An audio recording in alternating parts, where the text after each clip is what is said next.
Good afternoon, everyone. I'm Adwa Chimating, formerly of CMMI and now VP of Public Affairs and Communications at the National Minority Quality Forum. Today is a special edition of NMQF Live, happening during the AHIP conference in Las Vegas. We're discussing the Every Child Leaves Protected campaign, Payers and Hospital Edition, where we are zeroing in on what hospitals, health systems, and insurance payers must do to prepare for the upcoming RSV season. What is RSV? Respiratory syncytial virus. RSV is the leading cause of costly hospitalizations, emergency department visits, and preventable death amongst infants under the age of 12 months.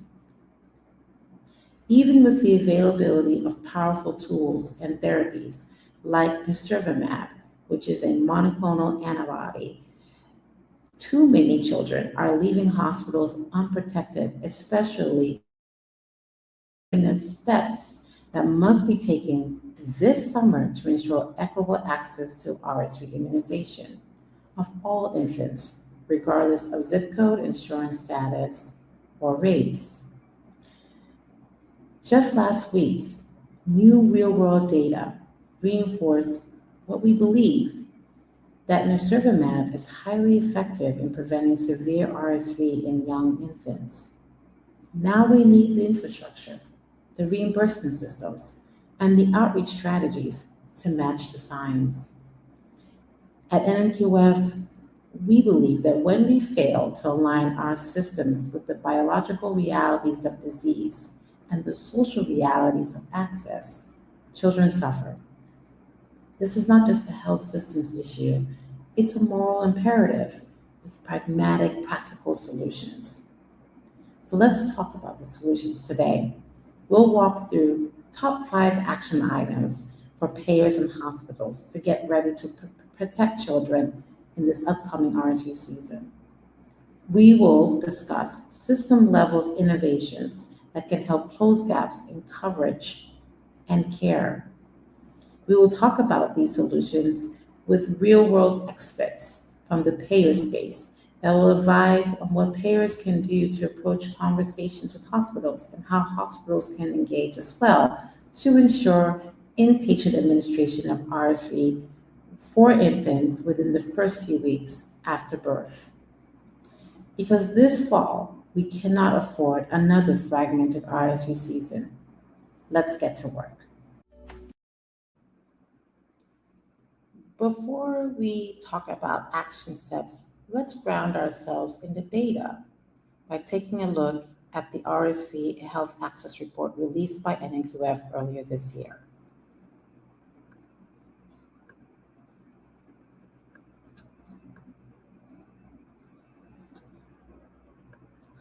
The RSV Health Access Action Report can be accessed at rsvequityaction.org, where you will find a report outlining the landscape of RSV in the United States, past advocacy to reach to the point now where we have the availability of breakthrough medicines and RSV immunization for infants, the clinical and economic impact of infants who are not immunized, as well as barriers to immunization and why so many families are struggling to return to hospitals in the first few weeks after a child is born. Finally, we'll talk about the role of commercial payers and the pathways that they can take with hospitals to prepare and prevent costly hospitalizations and emergency department visits. And lastly, we'll end with the solutions, the 5 steps that I talked about. What payers and providers, health systems can do to prepare for the RSV season. Our report includes a letter to the community where we talk about the real importance of breakthrough medicines in this space to finally address what has been often an underreported and undersurveilled disease, amongst infants, respiratory syncytial virus. The ability of a preventative antibody to protect against severe RSV amongst vulnerable infants, particularly those that are premature or may have other underlying chronic conditions, is profound. We are urging healthcare providers, birthing hospitals, policymakers, and payers to act now to establish standard procedures of RSV immunization at birth in the hospital. Every child should have equal protection from the RSV, regardless of their family's socioeconomic status or racial background. We must focus on ensuring that nirsevimab is available for all children and implementing it before newborns leave the hospital. And we're going to discuss why. First, if you don't already know about the symptoms of RSV, often it can present itself as a common cold, runny nose, congestion, coughing, but can lead to severe consequences if it's not addressed over time. NQS RSV Health Access Report indicates that more than 65,000 infants are hospitalized each year due to RSV, with the highest rates amongst Black, Hispanic, and publicly insured babies. Black infants in particular are 2.5 times more likely to be hospitalized for RSV compared to Caucasian babies. And Hispanic infants face double the risk. These disparities are not biological, they're systematic. In the 2023-2024 season, supply and reimbursement challenges led to chaotic implementation of the new RSV monoclonal immunization, leaving many hospitals confused and providers scrambling. Perhaps most importantly, only 40% of eligible infants received their first nirsevimab that season, with rates significantly lower in community hospitals and Medicaid-serving facilities. These are not just statistics, they are signals of where the system failed and where we must urgently improve before the next RSV wave begins this fall. At NQF, we don't just name the problem, we're here to solve it. And let's talk about how we'll do it together.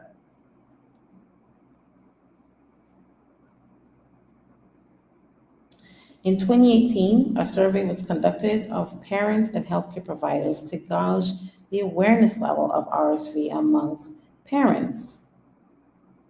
Only 18% indicated that they felt they knew a lot about RSV. 70% of healthcare professionals admitted that their patients have little knowledge of RSV.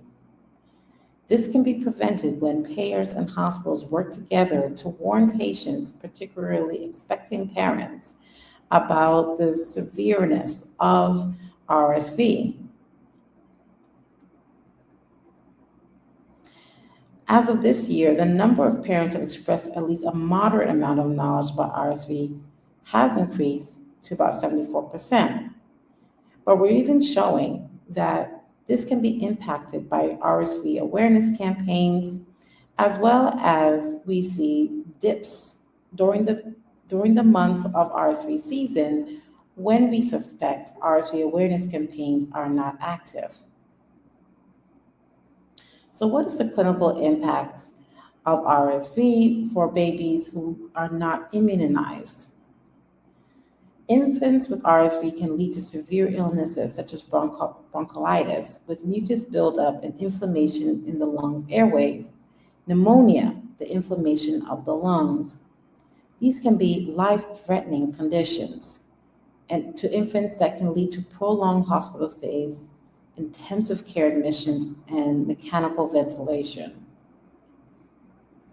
Some studies have even shown that RSV infections during infancy increase the risk of recurrent wheezing and asthma and long-term respiratory issues that impact children later in life all the way to when they become adults. Healthcare providers are reporting difficulties in managing RSV cases as they increase the admissions to the ICU with longer stays, straining hospitals with no open beds for other critical care children. This can cause further barriers and often can cause under-surveillance and under-reporting, misdiagnosis of children experiencing RSV that can be often mistaken for the common flu. RSV has significant economic impact, causing the healthcare system $1.6 billion in costs due to costly hospital stays and emergency department admissions. It can also hit families in their pockets, can even cause as much as $2,450 in loss of income for a family experiencing and battling hospital bills due to severe RSV. Of course, this can all be prevented with timely intervention and administration of nirsevimab in the hospital for infants that are born within the first 2 weeks of life. Yet, despite the FDA approval of nirsevimab, immunization uptake remains lower than expected, especially amongst Black and Hispanic communities. A survey of U.S. pediatric providers showed that 99% agree that parents need more RSV and nirsevimab education. 86% say that incorporating RSV discussions into routine care visits is necessary. And 97% recognize that immunization is a critical preventative measure. However, these discussions and these visits need to be supported by reimbursement systems and by payers. Hence, this report talks about critical steps that payers can take in order to prepare hospitals for the upcoming RSV season. So let's talk about what hospitals and payers can do today to ensure that every child is protected. Our Every Child is Protected campaign includes a system readiness checklist and practical tools tailored for both health systems and payers. Here in this report, I'll share a few highlights. For hospitals and discharge teams, it's advisable to integrate RSV immunization into routine discharge planning for all newborns during the RSV season. It's important to assign an RSV lead coordinator, a clinical or pharmacy champion, to ensure staff are trained on vaccines ahead of time. Establishing standing orders for nirsevimab, especially in level 1 and level 2 nurseries that serve Medicaid and publicly insured infants, can help close the coverage gaps that we have seen. The use of electronic health records to prompt and identify eligible infants and prompt same-day immunization prior to discharge can greatly reduce the number of families that are leaving the birthing hospital without immunization of their babies. For payers, we must clarify and communicate reimbursement policies early and often, especially for inpatient administration. We must ensure Medicaid managed care organizations are aligned with CDC recommendations and offering coverage without prior authorization delays. We can fund community navigator programs that help parents understand the importance of RSV protection and where to access it. And payers can adopt presumptive coverage policies that treat all infants as eligible unless contraindicated. These aren't aspirational ideas. These are actionable evidence-based solutions designed to ensure that we don't repeat the fragmentation that we saw last season. And for everyone watching, the full report, the checklist, and the upcoming conversation will all be available online at rsvequityaction.org. And I'm so excited we have today Richard Hughes and Ada Peters. Richard, Ada, could you introduce yourselves to our audience? Yes. Hi. Thank you so much, Ajua, for the opportunity to have this conversation today. I'm Richard Hughes. I'm a partner at Epstein Becker Green, and I teach vaccine and preventive services law at the George Washington University Law School. Hi, everyone. I'm Ida Peters. Great to be here. Happy to join in on the discussion. I am a reimbursement attorney also at Epstein Becker and Green, and I focus on how to align coding, coverage, and payment with access to make sure that the best care actually reaches payment and is feasible for providers and payers alike. So happy to jump in. Thank you guys for being here. You all might be wondering why they're here, and that's because, yes, it's time for hospitals to prepare for RSV. And, right now, the best way to do that is to make sure that hospitals have their payment pathways in place to cover inpatient administration of RSV immunization. Last season, we saw a quadruple epidemic. We saw RSV, COVID, flu, all impacting hospitals and overwhelming administrative staff.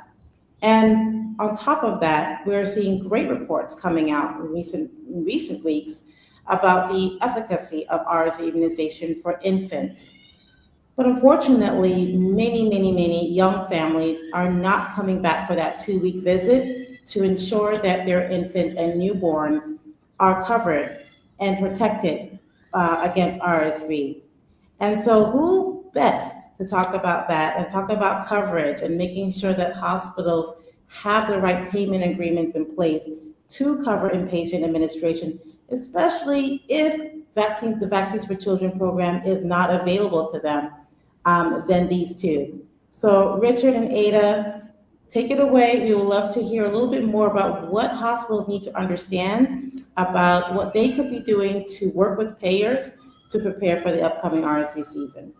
Yeah, thank you so much, Ajwa, again, for the opportunity to be a part of this conversation. And RSV immunization is so important. We waited about 60 years to be able to prevent RSV like this. And so in 2023, with the licensure of nirsevimab, with the recommendation by the Advisory Committee on Immunization Practices, right before that respiratory season, we had this new prevention tool, which is great. And it's just really important to note that this is for all newborns.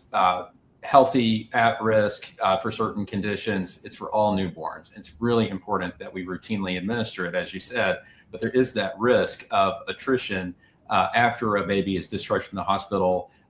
They may not show back up in the pediatrician's office to be immunized. And that's why the ACIP actually, the CDC, put emphasis on the importance of administration in the hospital. This should occur within 1 week of birth. And it's ideally, I was going to do let me add one thing to that. So, and it should only be administered if the mother has not been vaccinated for RSV within 14 days before the birth. Ada, do you want to add anything to that? Right. So the RSV protection, as Richard was saying, is this groundbreaking preventative product that is a relief to newborns, families, providers, everyone across the board. One of the tricky things about it is how it's actually implemented along the clinical and patient journey is there's a lot of variables to consider. The recommendation changes based on whether it's the RSV season, sometimes the clinical condition of the newborn. And so site of care is really important because the timing is variable. And so we want to make this as easy as possible for patients and families and providers, which is one of the reasons why CDC, as well as AAP and the World Health Organization, have put this emphasis that the site of care really should be considered as part of the standard of care of making this feasible and promoting uptake. And so also it's like you think about hospitals, right? It's like, okay, if we want to there's several different touch points in which the product can be administered when patients can get it, including, as Richard was saying, the maternal vaccination, which can provide protection for the newborn for up to 6 months, as well as directly after birth, similar to a Hep B vaccination, as well as 1 week in the physician's office. As I'm sure you can imagine, it's really difficult for patients to reach that outpatient visit within 1 week of life. There's so many barriers to care, including provider shortages, transportation, time to feasibility in patient's schedule, that sort of thing. And so when we really think about inpatient immunization, equity is at the forefront of our considerations because it makes it easy for patients and providers at that site of care. And there is a barrier in that setting, of course, because hospitals are paid for cost containment purposes through a bundle. A bundle essentially can discourage offering a hospital from offering nirsevimab in the labor and delivery setting. And so I think we have a few potential options, practices, payment practices that could be considered to really ensure that hospitals have the financial incentive to offer nirsevimab at the right time to infants. And Ada, I'll let you elaborate. I'll flag these three and I'll let you elaborate, but really carving out, providing an add-on payment for nirsevimab in addition to the bundle is one way to do that. Another way is to essentially rebase the bundle, especially during the respiratory season, so that we're factoring in the cost of the product during the respiratory season only, so that we're not unnecessarily increasing costs when we do that outside the season. And then also, there is this option, of course, to apply a quality measure or to give an incentive payment. So do you want to elaborate on those? Yeah, absolutely. So, taking a step back, I think it's helpful to think about, so the ultimate goal with all of these solutions is to really engage hospitals on this matter. In conversations we've had with them, they're clear that they want to be able to be in a position to provide RSV protection to the patients that come into their facility. However, they're sort of hamstrung in their capacity to do so because they're not directly compensated for the price of providing that care. And so even if they have the best intentions, they're often overworked, they may be operating on thin margins. And so there's this need to do everything we can to equip them and put them in the position where they can provide this much needed care to patients. And as Richard was noting, hospitals are reimbursed in a capitated bundle way, not just for newborn and maternity care, but for all types of healthcare. And so this issue of providing the right care in the right setting is not new. It's come up time and time again across the healthcare delivery system in a variety of different contexts. And payers have figured out really great workarounds in the past to get over this. They're saying, okay, there's this really great care, and for whatever reason, hospitals aren't providing it because they don't have the financial resources to do it. Let's figure out a workaround. Two cases that come up time and time again are rebasing the capitated rate. And then another one, which is even more common, is separate payment. So it's saying, okay, we'll continue to have you pay for whatever the service is, and then we'll add on this additional payment on a fee-for-service basis. And it allows payers to compensate providers in a really accurate fashion. And, just whatever care is delivered is what they get, and then everybody wins. Richard also introduced the idea of a quality payment. And so payers use quality all the time to compensate providers based on providing certain types of care that aligns with the clinical standard that they're trying to meet. And so here, whether you rebase or you have a separate payment, payers could further engage hospitals by providing a quality payment as well. And these are by no means the only two payment solutions on the table, but they are ones that are used time and time again. They're tried and true across a variety of settings, and there's every reason to believe that they would be effective here as well. So another interesting caveat here is the relationship between the Vaccines for Children program and access in the commercial setting. So Richard, do you mind going into a little bit about the VFC participation, what that means for hospitals?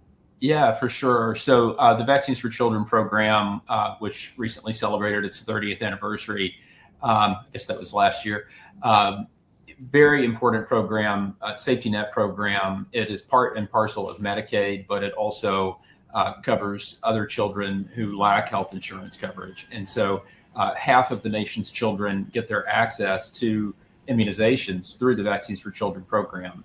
And hospitals are relatively new to the Vaccines for Children program because we typically think of immunizations as being administered in an office-based setting or in a pharmacy.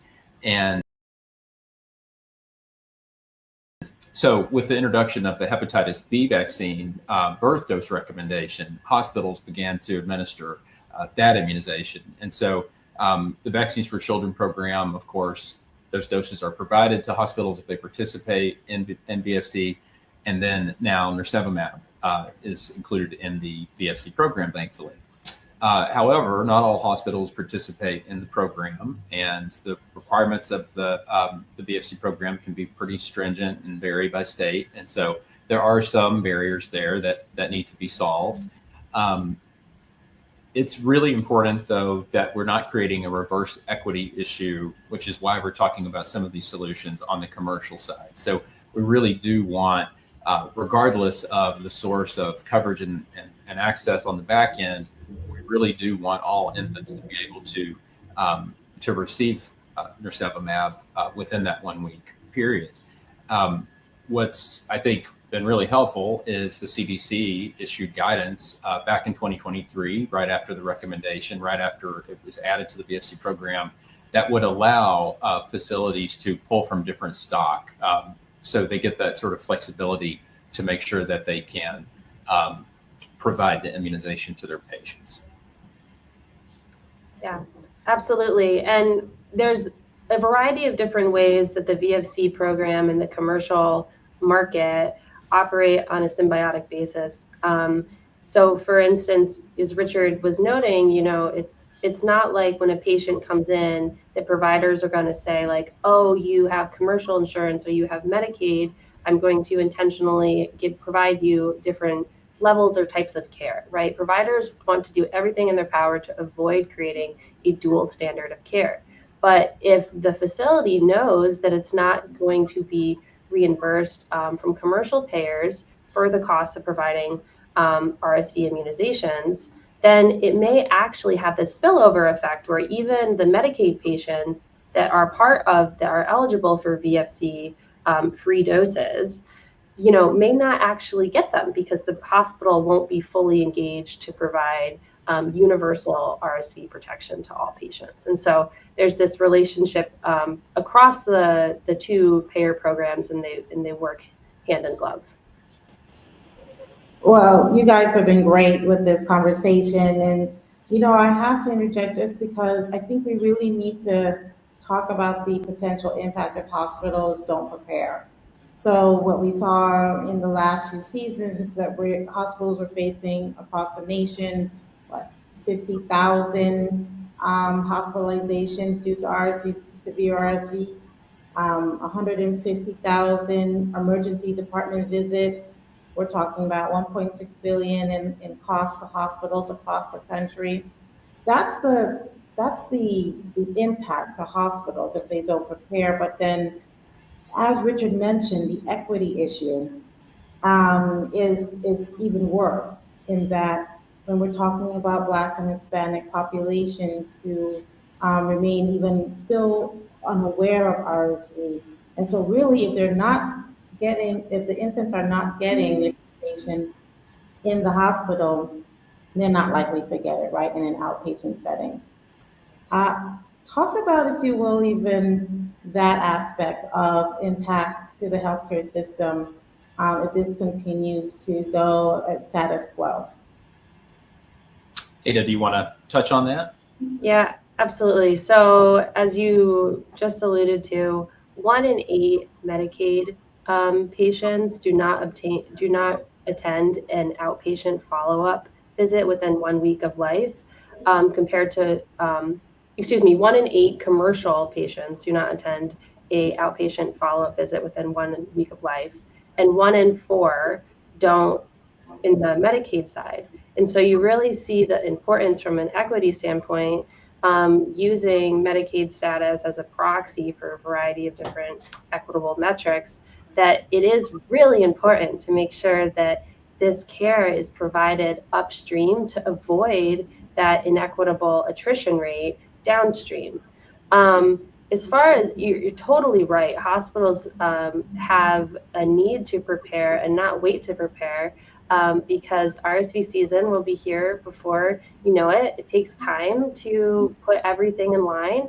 And one of the best ways they can do that at this stage is to really work with their payer partners to make it clear that this is a priority for them, that they want to be able to provide is birth dose administration. But they can't do it alone. They really need to, it requires both payers and providers to be in alignment, to be working in harmony, to actually put this into practice. And all of it takes time, so time is of the essence. I'm so glad you mentioned time is of the essence, because also in our RSV Health Access Report by the National Minority Quality Forum, we talk about that. We talk about how, for whatever reason, mothers reported more of an intention to have their babies immunized, at least half in October, but then it drops significantly when it gets to February, for whatever reason, down to 16%. And so I think part of that, my assumption is, that's just October is when everyone's thinking about, these infectious diseases. That's when hospitals tend to be talking about it. But that just tells you that hospitals need to be prepared towards the beginning of the season, correct? Yeah, beginning of the season and throughout, risk of acquiring RSV is for newborns, is the risk is highest the closer you are to the birth date, right? And so even if, the birthday is in early March, for instance, that's still RSV season. They still have a substantial risk of acquiring that could be prevented. And so hospitals really need to be engaged, certainly before as well as throughout, recognizing that patient families often have a little bit of fatigue in that they may think like, oh, it's March, so maybe I don't need to, do this extra step right now, and we can just get home and start enjoying this wonderful family time together. But the importance of protection is critical throughout the RSV season, and making sure that hospitals have the communication and the resources to be able to educate patients in that regard is really important. Well, Richard, close us out. I mean, if you were managing or hosting a meeting between a hospital and a payer, what is the 30 to 60-second pitch as to why this is so important? What would you emphasize?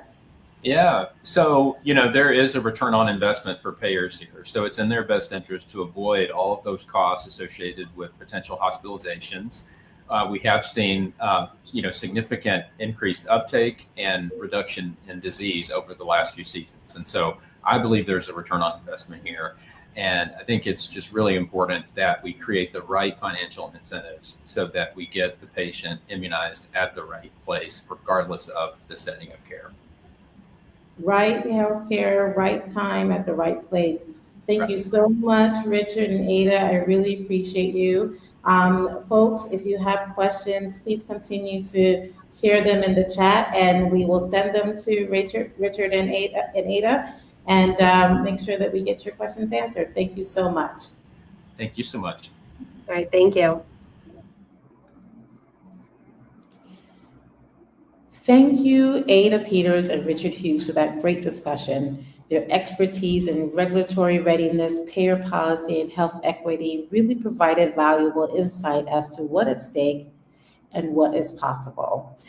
As Ada and Richard underscored, aligning reimbursement systems now and not in October can make all the difference in making sure we don't have fragmented uptake and that we ensure widespread immunization access for all children. At NMQF, our mission is clear. We must make sure that all children have the same access to RSV immunization no matter what hospital doors they walk through, what their insurance card says. We have the tools and we have the science. Now we need aligned systems and committed leaderships from hospitals and payers alike to work together. I want to thank you for showing up for this conversation today. Please leave your questions and concerns in the comments. We'll make sure to pass them along to Ada and Richard if you have questions for them. But you can also visit rsvequityaction.org to download the report, as well as outreach materials, and keep up to date with what's next for this upcoming RSV season. Thank you so much for your participation in our conversation today, and join us at the next NMQF Live discussion.